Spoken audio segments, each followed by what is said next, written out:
Bienvenue dans le Summer Power, on est toujours au fin fond de l'été et on va avoir là le guide conseil numéro 4 pour pouvoir aller jusqu'à le dessin de ce type-là. Et on s'en approche grandement.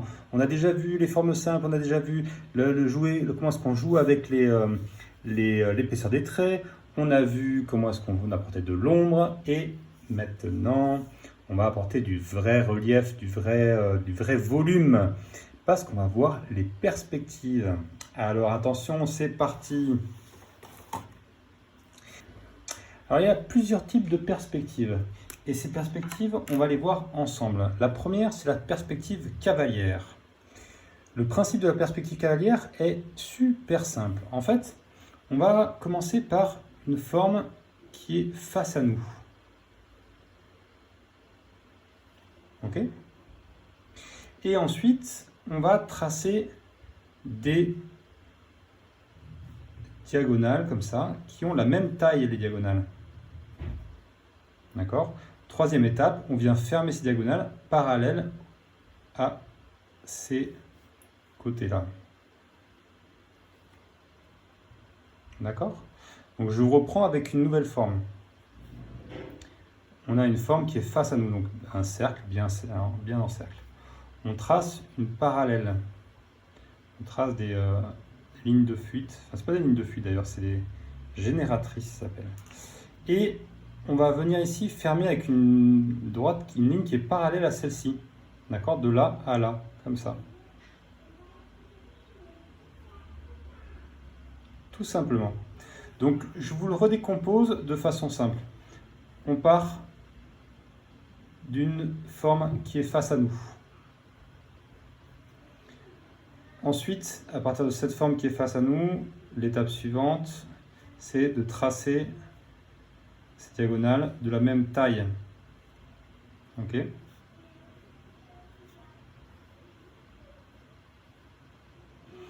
Et la troisième étape, c'est de fermer avec des droites qui sont parallèles. La troisième étape, elle vient fermer ici avec des droites qui sont parallèles et donc de la même longueur ici et là.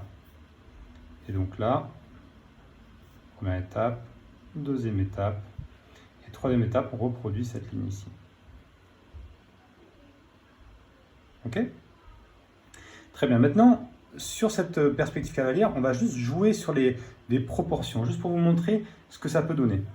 Donc par exemple, si on fait un petit carré avec des longues diagonales, on obtient une allumette, on obtient une frite, on obtient ce genre de choses, un tasseau de bois. Si maintenant je fais un rectangle plutôt allongé et très étroit, mais avec de longues diagonales, on obtient comme un mur. On obtient comme un mur, on obtient une planche qui est debout, on obtient ce genre d'objet. Maintenant, si je reprends ce grand rectangle qui est face à nous, et je fais des toutes petites diagonales, j'obtiens une allumette qui est debout, ou j'obtiens un pied de table, j'obtiens un poteau, j'obtiens ce genre d'objet. Maintenant, je vais prendre un rectangle allongé. Donc la même chose que celui-là, mais en allongé. D'accord ? Et je vais faire pareil, de longues diagonales. Pareil, il faut que ce soit la même taille à chaque fois. Ok ? Donc là, je complète, troisième étape. Et du coup, j'obtiens tout ce qui est planche, mais à plat, de type planche à découper, du type carte postale si on fait quelque chose de très très fin ici en hauteur. Et voilà. Du coup, on peut jouer aussi avec ces formes-là. Là, vous voyez que c'est très orthogonal. Mais si je fais par exemple un rectangle de ce type-là, donc qui est bien face à nous, qui est bien rectangle, il est juste tourné, et je tire des diagonales. Là, je fais une parallèle à celle-ci. Voilà. Là, la même diagonale que celle-ci et je fais une parallèle à celle-ci. Donc là, je vois qu'on a comme une planche qui est penchée en avant. Okay, donc on peut jouer comme ça. Si je reprends le même triangle, même rectangle que celui-ci à la base, mais que je tire des parallèles dans l'autre sens,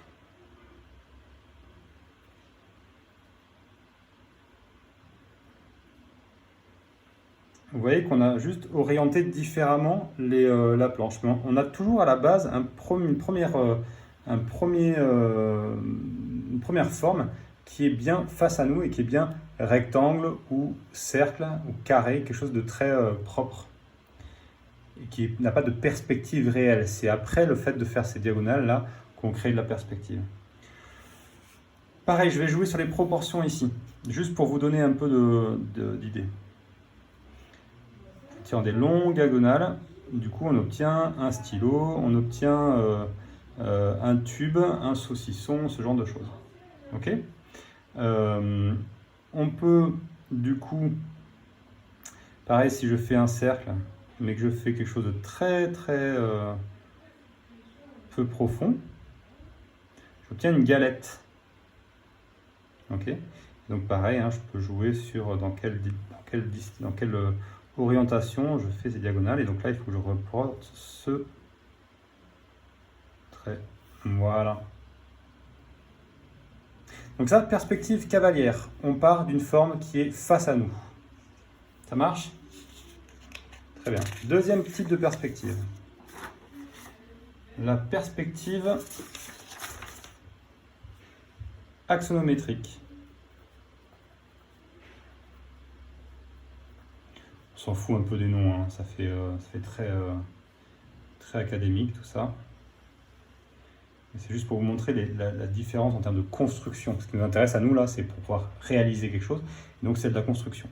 Autant sur la partie cavalière, on partait d'une forme qui était face à nous. Autant là, on va partir d'une forme qui est déjà déformée. Donc on va prendre un parallélogramme.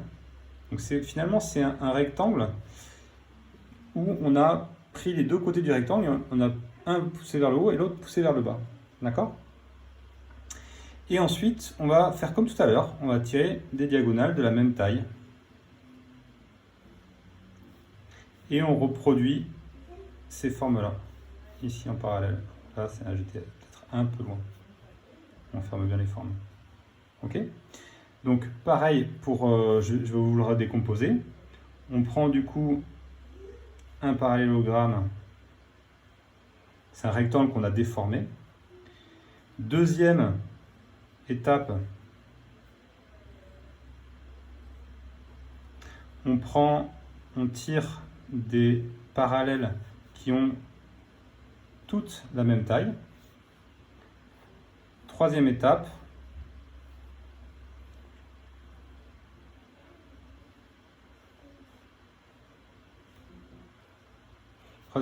on vient fermer avec des parallèles ici. Okay, du coup là, on a déjà ce qu'on va pouvoir faire. On va pouvoir faire des cubes. Donc, un cube, c'est un parallélogramme, un losange finalement, qui a des côtés qui sont pas trop différents en termes de longueur. On va reproduire la même chose que ça en longueur. Et là, du coup, on a quelque chose qui s'apparente à un cube. Voilà. Et du coup, on peut jouer, on peut étendre les proportions. Donc, comme tout à l'heure, si je fais un parallélogramme qui est très allongé, ok.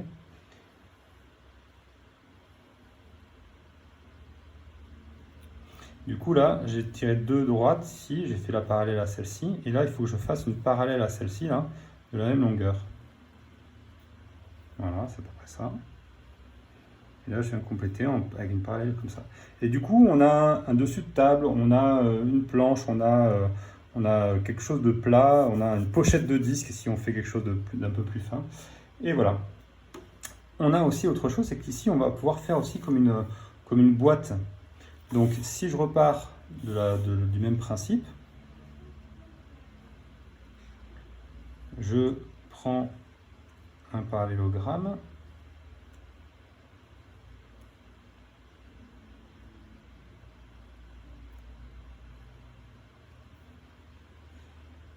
Okay. Et là, pour faire une boîte, en fait, je vais faire l'épaisseur de la paroi.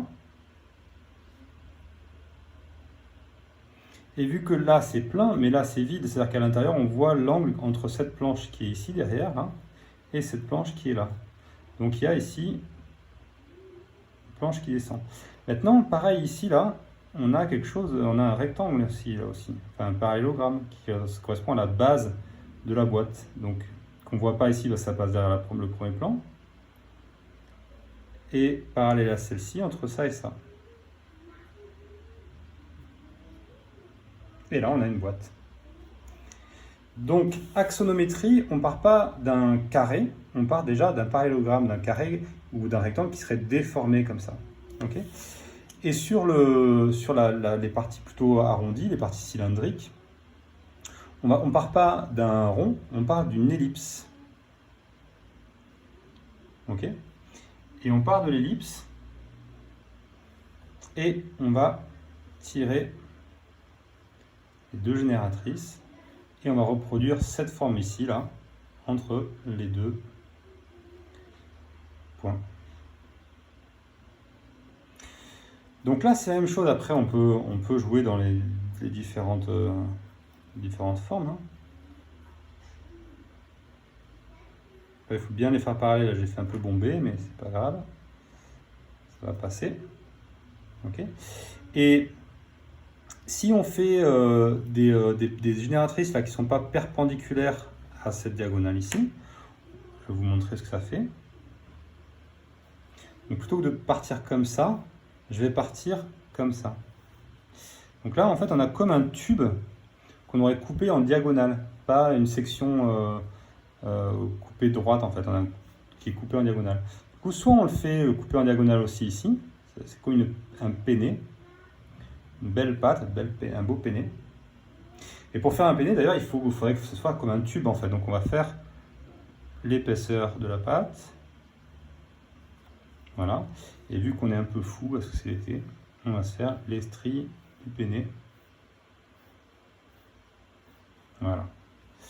En tout cas, c'est pour vous montrer qu'on peut faire des tubes, finalement. D'accord? Donc si je varie un peu les formats.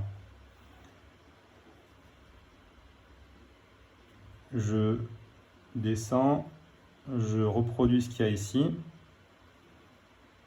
Et j'ai comme une boîte à chapeau. D'accord? Si je refais un truc ici, j'ai comme une boîte à chapeau. Je peux faire du coup la même chose qu'un tube si je fais ça.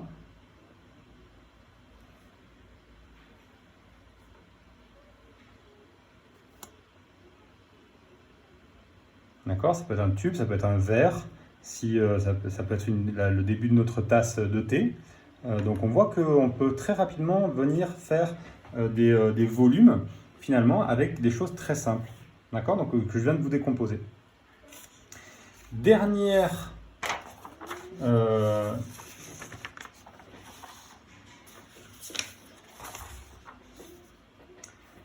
perspective, la perspective conique.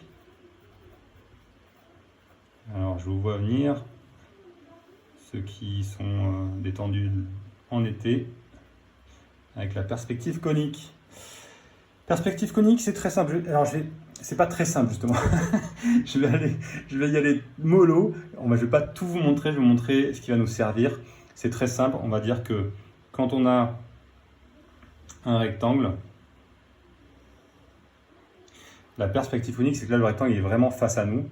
Pour qu'il soit en perspective conique, il suffit de prendre donc le même côté qu'ici. Et là, plutôt que d'avoir des parallèles, c'est des parallèles c'est des traits qui vont se rejoindre, qui vont prendre une même direction. Donc un point qui serait par là, mais on ne va pas le dessiner. D'accord? Et là, pareil. Ok? Et là, je viens finir avec une parallèle à celle-ci. En gros, j'ai créé une déformation. C'est comme si j'avais pris la plaque comme ça et que je la déformais dans ce sens-là. Ok. Donc après, c'est en jouant sur la taille de cette ligne-là qu'on va avoir la sensation d'avoir quelque chose de très panoramique, comme ci, ou plutôt de la taille des proportions d'une carte postale, par exemple. D'accord? Donc là, si vous voulez, vous pouvez faire une petite épaisseur qui va bien. Voilà. On va pas aller beaucoup plus loin sur la perspective conique parce que ça risque d'être un poil compliqué. L'autre, donc ça c'était à partir d'un rectangle. À partir du cercle, c'est pareil. C'est-à-dire qu'on va avoir une forme comme ça, et plutôt que ça soit parallèle, les génératrices, elles vont plutôt avoir tendance à se rapprocher l'une de l'autre. Ok? Et c'est là que vous voyez que le cône apparaît. Et oui, bien sûr. D'accord? Donc c'est juste le principe que les lignes qui sont en fait en réalité parallèles, comme ici, elles ont une perspective comme si comme si elles se rejoignaient. Et en fait, ça donne une impression de profondeur et de ligne de fuite. C'est ce qu'on appelle les lignes de fuite. Quand vous regardez une rue, par exemple, vous voyez que les bâtiments qui ont la même taille proche de vous et au fond de la rue ont finalement la même taille, mais ce que vous voyez, c'est qu'ils se rejoignent, ils se rejoignent en profondeur. Voilà, donc avec ça, avec la perspective conique, la perspective axonométrique, où on part d'une forme qui est plutôt parallélépipède, et ensuite on trace des diagonales, ou la perspective cavalière, la plus simple, on trace une forme qu'on sait déjà tracer, un carré, et ensuite on trace en parallèle des parallèles de la même longueur, et on vient compléter. Avec ça, on va se faire la semaine et la semaine d'après aussi, en rajoutant encore un petit détail. Donc, voilà ce qu'on va faire cette semaine, en appliquant les différents principes de perspective. Perspective cavalière, on va faire un chalet. Pareil, perspective cavalière, un sac à dos. Perspective cavalière, toujours un téléphérique. Perspective axonométrique, non cavalière, toujours. Perspective cavalière avec la table. Une perspective axonométrique avec le fromage. Et une perspective conique avec une carte postale et une bûche de bois. Et vous l'avez senti, on est à la montagne. Allez, ne vous précipitez pas. Je vais vous, comme d'habitude, après chaque nouvelle vidéo guide, je vais vous donner une vidéo par jour. Je vais vous accompagner pas à pas pour faire chacun de ces dessins. À très vite, à tout de suite.